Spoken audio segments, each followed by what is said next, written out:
तुम आफताब में कीड़े निकालते रहना, मैं नूर बनकर जमाने में फैल जाऊंगा। मरहूम और मशहूर शायर राहत इंदौरी साहब का यह शेर हमारे आज के मेहमान पर बहुत ही सटीक बैठता है। नमस्कार, आदाब, जय हिंद। मैं आपके साथ अब्दुल करीम और आप देख रहे हैं हमारा खास कार्यक्रम हमारा सवाल और आपका जवाब। जैसा कि आप सब जानते हैं कि हम अपने इस कार्यक्रम में कई ऐसे किरदार को आपके सामने लाते हैं, उनको सुनाते हैं जिनका समाज में एक बड़ा योगदान रहता है। जी हाँ, आज हमारे साथ हैं, आपको हम बता दें कि बीजेपी के वरिष्ठ नेता वीरेंद्र पाल सिंह यादव जी। वीरेंद्र पाल सिंह यादव जी के पास एक बड़ा और लंबा राजनीतिक अनुभव है। इनसे आपको हम मिलवाएंगे और जानेंगे कि आपका जो राजनीतिक सफर रहा है वो कैसा रहा है। सर, बहुत बहुत स्वागत है आपका भारत प्राइम में। और वीरेंद्र जी, सबसे पहला सवाल मेरा आपसे है कि जो हमारे तमाम मेहमान आते हैं तो तमाम सवाल उनसे होते हैं, आप तो खैर सत्ता में हैं। सवाल मेरा आपसे यह है कि आपका जो राजनीतिक सफर रहा है थोड़ा उसके बारे में लोगों को बताएं, दर्शकों को हमारे। देखिए, विपक्ष का भी माहौल देखा और सत्ता का भी देखा। 1988 में एक गांव से नियामतपुर से ग्राम प्रधान के रूप में चयनित हुए। निर्विरोध ग्राम प्रधान बने। गांव की रास्ता छावनी से आर्मी एरिया से होकर के गुजरती थी, ब्रिगेडियर के बंगले के पास से। सुरक्षा की दृष्टि से मिलिट्री सेना वाले रोकते थे और कोई रास्ता जाने का गांव का नहीं था। तो हमने गांव वालों से मिल करके अनुरोध किया कि हम अपनी रास्ता पुवाए रोड से गांव तक एक श्रमदान से बनाएंगे।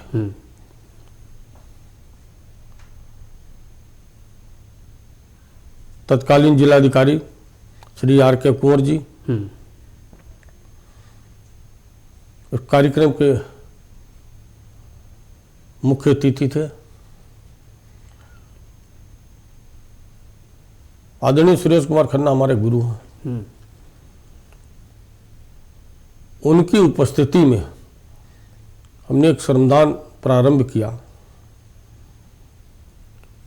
2.25 किलोमीटर का रोड हमने 2 महीने में श्रमदान से बनाया। प्रतिदिन हमने भी उसमें काम किया।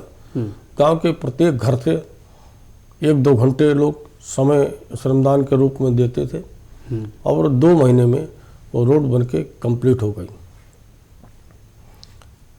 उसके बाद वो डामर रोड बन गई। जिलाधिकारी ने कहा कि हमने बहुत से श्रमदान शुरू किए लेकिन कोई श्रमदान पूरा नहीं हुआ, लेकिन हमने संकल्प लिया कि हम इसे पूरा करेंगे और जनता की सहभागिता, गांव की सहभागिता श्रम के रूप में वो रोड पक्की बन गई और आज गांव तक बनी है। 1988 से लगातार हम ग्राम प्रधान के रूप में हम रहे, हमारी पत्नी रही, फिर हमारी पुत्र वधू जो आज वर्तमान में जिला पंचायत अध्यक्ष श्रीमती ममता यादव। हम भी गांव के प्रधान से लेकर के राजनीति शुरू किए, जिला पंचायत अध्यक्ष तक सफर तय किया। गांव हमारे लिए आदर्श है। गांव राम राज्य कैसे बने, गांधी जी का भी सपना था, हमारा भी सपना है। आज गांव में देखिए, 20 साल पहले गांव की स्थिति ये थी कि गांव में कीचड़ हुआ करती थी, तमाम दिक्कतें थी, गलियां सड़कें नहीं थी। आज पूरे गांव में एक एक गली के चाहे आखिरी कोने पे भी किसी का घर हो, अकेला भी घर होगा तो भी उसके दरवाजे पे सीमेंट की रोड बनी है। भारत सरकार का कृषि विज्ञान केंद्र हम प्रधान रहते हुए हमने उनको जमीन अपनी ग्राम सभा से 44 एकड़ जमीन दी थी। हमारी सामूहिक 2-3 गांव की जमीनें थीं। आज वो भारत सरकार का कृषि विज्ञान केंद्र है। हमें गर्व होता है कि भारत के मानचित्र पर कृषि विभाग का जब नक्शा आता है तो नियामतपुर का नाम आता है। ये मेरे लिए गर्व की बात है। वीरेंद्र जी, आप एक किसान परिवार से बिलोंग करते हैं, किसान के एक पुत्र हैं आप, और आपने राजनीति को बहुत करीब से देखा है, समझा है, और विकास को आपने हमेशा पहली प्राथमिकता दी है। क्या कभी आपके समय में या जब भी आपने सोचा कि हाँ हमको विकास करना चाहिए, चाहे आप प्रधान रहे हो या फिर जिला पंचायत अध्यक्ष रहे हो, कभी कोई रुकावटें आई आपके दरमियान में? कठिनाई तो आई है, लेकिन कभी रुकावट नहीं आई। हाँ। नियामतपुर में ये RTO ऑफिस है। गाजियाबाद के बाद में सबसे बेहतर कार्यालय RTO ऑफिस का बना है। बैंक का रिसर्च सेंटर है। प्राथमिक से लेकर के इंटर कॉलेज तक की शिक्षा है। गांव में मूलभूत सुविधाएं, शिक्षा, सड़कें, पानी, रोशनी की होती है। और आपसी वैमनस्यता को खत्म करने का प्रयास हम सब लोग मिलकर करते हैं, इसलिए गांव में अमन चैन है। शहर से लगा हुआ एक शुद्ध वातावरण के तहत गांव डेवलपमेंट है। आज तक चैनल ने 20 साल पहले एक कृषि दर्शन में दिखाया था, वहाँ सर्वे किया कि 20 साल पहले क्या स्थिति थी और आज क्या स्थिति है। 20 साल पहले एक बैलगाड़ी पे बैठाया गया और घुटनों तक कीचड़ वाली गली से निकले थे। उसको निजात दिलाने के लिए हमने एक संकल्प लिया और गांव लोगों को प्रेरित करते हैं कि चाहे साल में गरीब से गरीब घर, चाहे एक अपना कमरा बनाए, पक्का कमरा बनाए। आज गांव में अमन चैन है, झगड़ा फसाद नहीं होते। पंचायत से आज भी झगड़े निपटते हैं।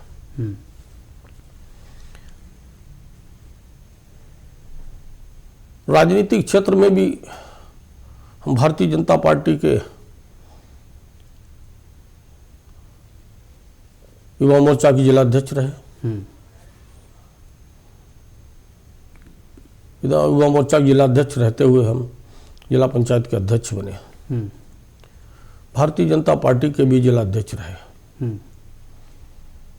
पंचायत में प्रधान 88 से लेकर के 7वीं बार हम, हमारे परिवार में कोई न कोई, आज हमारा छोटा पुत्र अभय यादव प्रधान है। हम जिला पंचायत के अध्यक्ष रहे। मेरा बेटा अजय यादव जो उत्तर प्रदेश का सबसे कम उम्र का था वो बना। आज हमारी पुत्र वधू ममता यादव जिला पंचायत के अध्यक्ष है। हमेशा सोच पॉजिटिव रहना चाहिए कि सामने वाले के अगर हम भला सोचते हैं तो ऊपर वाला हमारा स्वतः ही भला करता है, मन को शांति मिलती है। आप देखिए, किसी की मदद करके जो मन को सुकून मिलता है वो सबको एहसास होता है। हम उसी रास्ते पर चलते हैं, सत्य के करीब रहें और लोगों को समाज में सेवा करते रहें। जैसा कि आपने बताया कि सुरेश खन्ना जी हमारे राजनीतिक गुरु हैं, वरिष्ठ नेता हैं, कद्दावर नेता हैं बीजेपी के। वो कितना कुछ सीखने को आपको सुरेश खन्ना जी से मिला अपने पॉलिटिकल करियर में? उनसे बहुत कुछ सीखा है, फिर भी लगता बहुत कुछ बाकी है। वो तो एक राजनीति करते हैं, राजनीति नहीं तो धर्मात्मा है। हाँ। कभी उनके मन में इस प्रकार का नहीं होता कि हम एक राजनीतिक का एक दुश्मनी के रूप में किसी से बदला लें। हमेशा पीछे की छोड़ के आगे के रास्ता का हमेशा ताना बाना बुनते हैं। आज देखिए, शाहजहांपुर में हमेशा आदरणीय खन्ना जी का इस सपना रहा, संकल्प भी रहा कि उत्तर प्रदेश के 10 जिला ऐसे हों जो सबसे ज़्यादा विकसित हों, उनमें से शाहजहांपुर का नाम आया। उन्होंने हमेशा सपना पेरिस बनने का देखा है। वो सपने को उन्होंने शाहजहांपुर में बहुत कुछ साकार किया। तो उनका भी सपना है कि अभी बहुत कुछ हुआ लेकिन बहुत कुछ बाकी है। हम तो उन्हीं के आदर्शों पे चलते हैं। हम भी अपने गांव को चाहते हैं, अभी बहुत कुछ हुआ लेकिन अभी बहुत कुछ बाकी है। जिला पंचायत का सफर, अपना कार्यकाल भी 5 साल का पूरा किया है। बेटे ने भी 5 साल का सफर पूरा अच्छे तरीके से निर्विवाद होकर के सफर पूरा किया। बेटे का अपना जिक्र किया तो यहाँ पर थोड़ा रुकना चाहेंगे आपको। 2016 में जिला पंचायत अध्यक्ष बने आपके बेटे, यहाँ तक की जो जानकारी मुझे प्राप्त हुई है। उस वक्त सपा की सरकार थी। जी। उसके कहा जाता है कि ये सत्ता का चुनाव होता है, उसके बावजूद भी जीत दर्ज की। नहीं, हम जिला पंचायत को अध्यक्ष बोर्ड के मेंबर चुनते हैं। हाँ, जो मेंबर्स थे उनमें पिछला कार्यकाल उन्होंने देखा हमारा। हमारे पिछले मेंबर्स हमसे बहुत कुछ संतुष्ट रहे।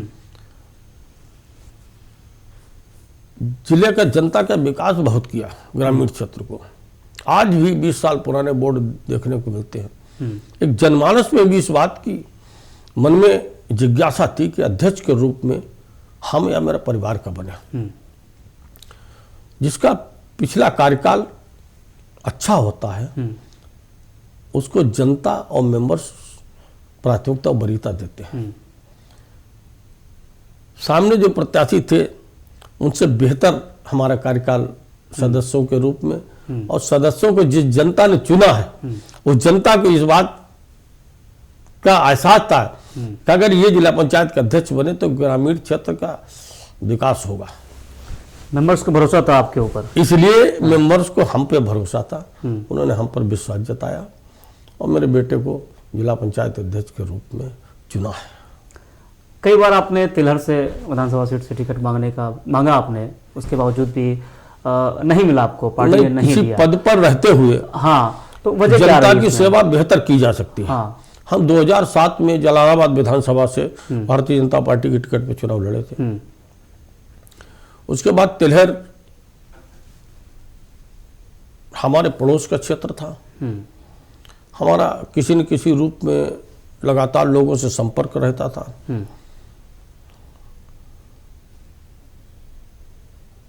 हमने तिलहर को प्राथमिकता दी और पार्टी से टिकट मांगा। पार्टी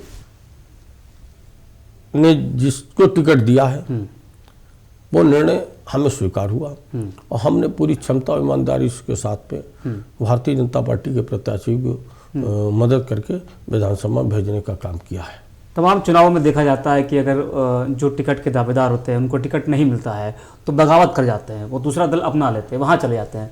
लेकिन आपने 2 बार मांगा, नहीं मिला, उसके बावजूद भी आपने बगावत नहीं की, बीजेपी में आप लगातार बने रहे। बीजेपी एक सैद्धांतिक पार्टी है। पंडित दीनदयाल उपाध्याय के पद चिन्हों पर चलने वाली ये पार्टी। हमने जनसंघ से ही भारतीय जनता पार्टी की राजनीति की है। अभी तो वोटर नहीं थे लेकिन हमारे गांव से चेनौर में वोट पड़ा करते थे। हम बैलगाड़ी से लोगों को वोट डलाने आते थे।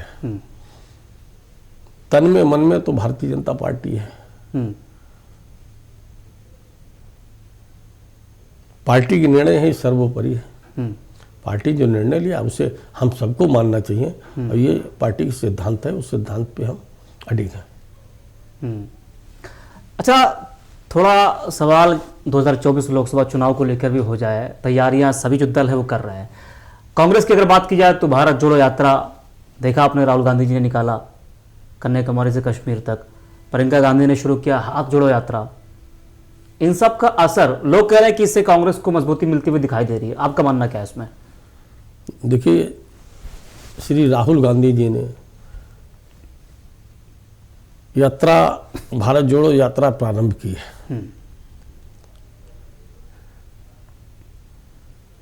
मुझे नहीं लगता जनता में किसी प्रकार कोई असर हो। जनता ने गंभीरता से लिया भी नहीं। जहां जहां से गुजरे हैं उनको लगा कि हम राष्ट्रीय अध्यक्ष नहीं, उनको लगा कि हम राष्ट्रीय अध्यक्ष नहीं रहे, हम पार्टी में ही हम पराजित हुए हैं। तो पार्टी के लिए कुछ करने के लिए उन्होंने एक अपना सोच समझ के एक यात्रा निकाली है, लेकिन कहीं गंभीरता नहीं हुई, ना लोगों ने अभी उनको परिपक्व राजनीतिक माना है। यहाँ तक कि विपक्ष को भी न्योता भेजा गया, विपक्ष भी शामिल नहीं हुआ। किसी ने सोशल मीडिया के जरिए आशीर्वाद दे दिया, तो किसी ने ट्वीट कर दिया, लेकिन लोग शामिल नहीं हुए। विपक्ष भी कतरा रहा उनके साथ में आने के लिए। क्या वजह मानते हैं आप?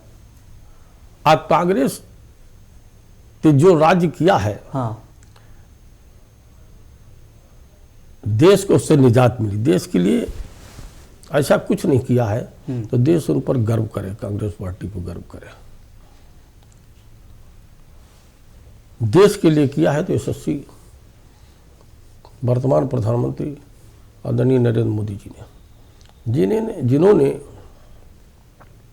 गरीबी से पल करके देश का सर्वोच्च स्थान प्राप्त किया, कर्म प्रधान विश्व रचना का उन्होंने जो कर्म किया है उससे अपने देश का ही मस्तक ऊंचा नहीं हुआ, बल्कि उन्होंने पूरे विश्व में भारत की एक पहचान बनाई है। तो उनके सामने कभी कांग्रेस वाले नारा लगाते थे, भारतीय जनता पार्टी के मजाक उड़ाते थे कि हम दो हमारे दो। हमें लगता है आगामी चुनाव में उत्तर प्रदेश में ये स्थिति उनकी भी आने वाली है। शायद भूलवश एक दो सीटें कहीं मिल जाए।